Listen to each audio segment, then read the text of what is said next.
Maulana Malik Ibrahim menjalankan dakwahnya dengan cara yang amat berbeda dibandingkan kebanyakan penyebar agama pada zamannya. Ia tidak datang sebagai seorang dai yang menakut-nakuti atau langsung menuntut perubahan keyakinan rakyat.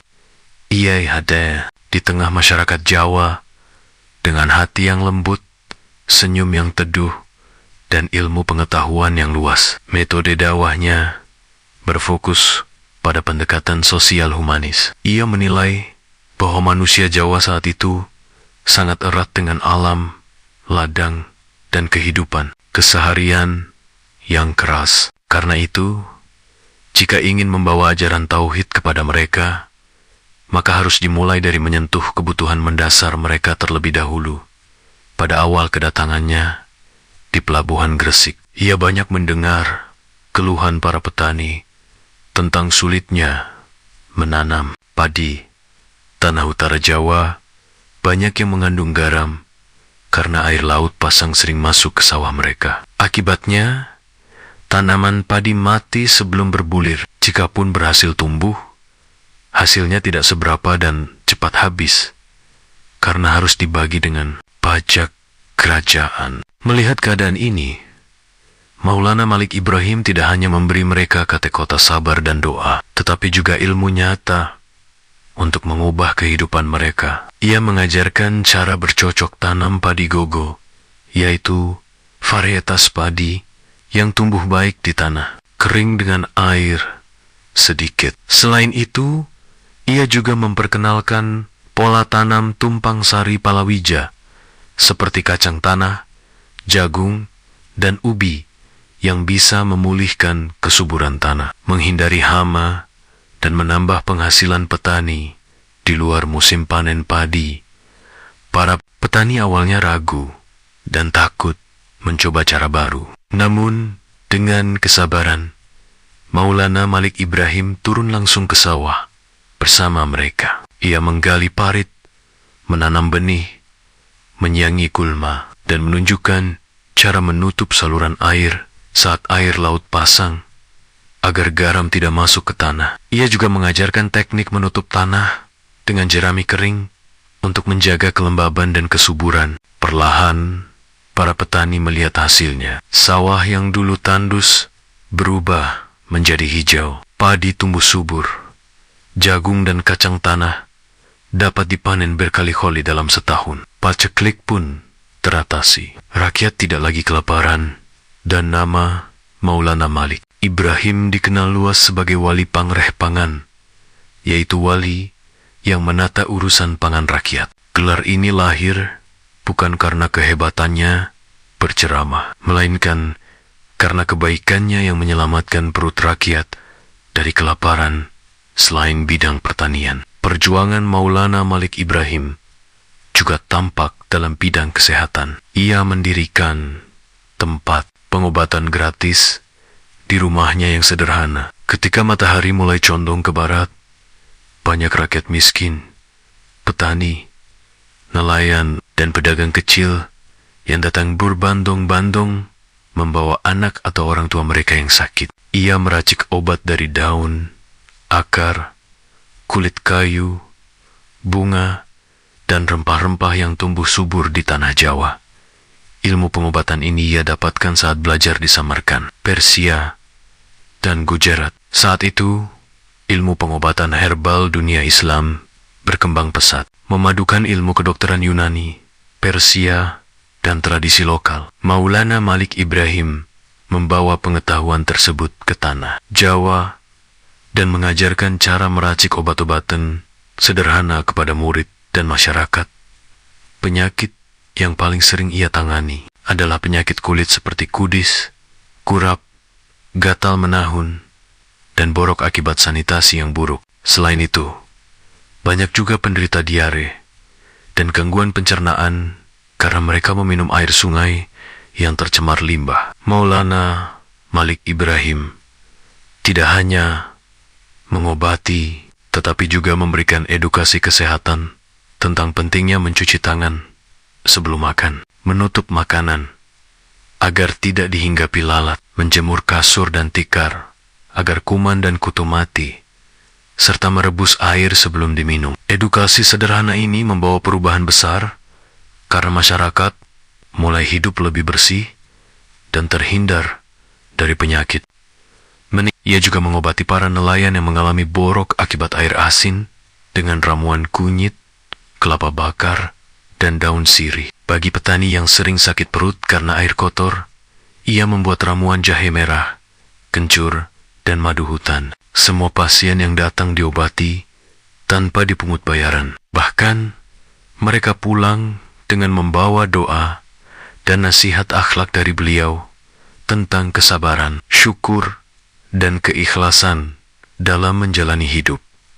Dalam dakwahnya, Maulana Malik Ibrahim memahami bahwa masyarakat Jawa saat itu memiliki kepercayaan Hindu-Buddha yang bercampur dengan animisme dan dinamisme. Ia tahu bahwa jika mengajak mereka meninggalkan agama leluhur secara frontal, maka akan timbul penolakan keras. Karena itu, ia menggunakan pendekatan budaya dengan penuh kebijaksanaan. Ia mempelajari adat istiadat, ritual, dan kesenian setempat. Ia tidak mencela tradisi mereka, tetapi memasukkan nilai tauhid perlahan ke dalam ritual dan kesenian tersebut. Tradisi selamatan yang awalnya untuk memuja roh leluhur, ia ubah menjadi doa bersama kepada Allah untuk keselamatan keluarga. Ritual kenduri kematian yang penuh sesaji, ia ubah menjadi pembacaan Al-Quran dan doa tahlil. Cara ini membuat rakyat tidak merasa kehilangan budaya mereka, melainkan justru merasa agama baru ini memuliakan adat dan menambah makna spiritualnya. Strategi ini sangat efektif, sehingga dakwah Islam diterima tanpa konflik di masyarakat. Selain itu, Maulana Malik Ibrahim juga menolak keras cara dakwah dengan kekerasan atau penghapusan tradisi secara frontal. Baginya, dakwah bukanlah sekadar menyampaikan syariat, melainkan juga menanamkan akhlak Nabi Muhammad yang penuh kelembutan dan kasih sayang. Karena itulah, rakyat Jawa menjulukinya sebagai Sunan Gresik, orang suci dari Gresik, yang membawa cahaya Islam dengan akhlak mulia. Perjuangan terbesarnya dalam dakwah adalah mendirikan pesantren pertama di tanah Jawa. Ia sadar bahwa untuk menyebarkan Islam secara berkelanjutan, maka harus ada sistem pendidikan formal yang mendidik generasi muda menjadi ulama, guru, dan pemimpin umat. Di tanah Hibah, seorang saudagar Muslim Gujarat yang menjadi muridnya, ia mendirikan pesantren sederhana, berdinding anyaman bambu, berlantai tanah, dan beratap daun rumbia. Meski sederhana, pesantren itu segera dipenuhi santri dari Gresik dan desa-desa sekitarnya. Materi pelajarannya meliputi pembacaan Al-Quran, hafalan juz, amma, fikih mazhab Syafi'i, ilmu akidah, dan akhlak tasawuf. Ia juga mengajarkan bahasa Arab dasar agar santri bisa membaca kitab kuning yang dibawanya dari Persia dan Gujarat. Bagi Maulana Malik Ibrahim, pemahaman ayat lebih penting daripada sekadar hafalan. Karena itu, ia selalu menekankan kepada santrinya untuk memahami makna Al-Quran dan mengamalkannya dalam kehidupan sehari-hari. Ia berpesan, ilmu tanpa akhlak hanya akan melahirkan kesombongan. Pesantren yang didirikannya menjadi model bagi pesantren-pesantren lain di Nusantara. Pendidikan Islam yang sebelumnya hanya ada di Mandala atau padepokan khusus, bangsawan Hindu-Buddha kini bisa diakses rakyat miskin, petani, nelayan, pedagang kecil, bahkan budak yang dimerdekakan majikannya. Semua santri diperlakukan sama. Mereka diajarkan untuk hidup sederhana, makan bersama di atas tikar, tidur beralaskan tikar di lantai tanah, dan membantu pekerjaan guru mereka. Sistem pendidikan ini melahirkan santri-santri yang berilmu, rendah hati, dan memiliki kepedulian sosial. yang tinggi. Dari pesantren inilah lahir ulama-ulama besar Nusantara yang berjuang menegakkan Islam dengan cinta, kebijaksanaan, dan pengabdian kepada rakyat dalam setiap dakwahnya. Maulana Malik Ibrahim selalu menekankan pentingnya akhlak mulia. Ia berpesan kepada murid-muridnya untuk tidak pernah memaksa orang lain masuk Islam. Baginya, hidayah hanya milik Allah. Tugas manusia hanyalah menyampaikan dengan cara terbaik dan menunjukkan teladan hidup yang mulia. Karena itulah hingga akhir hayatnya, beliau dihormati semua lapisan masyarakat. Bahkan, para pejabat Majapahit pun menaruh hormat padanya. Ketika beliau diundang ke istana, beliau tidak segan menasehati raja agar bersikap adil kepada rakyat. Meskipun agama beliau berbeda dengan agama resmi kerajaan, namun karena kelembutan akhlaknya, beliau tidak pernah dianggap sebagai musuh atau pemberontak.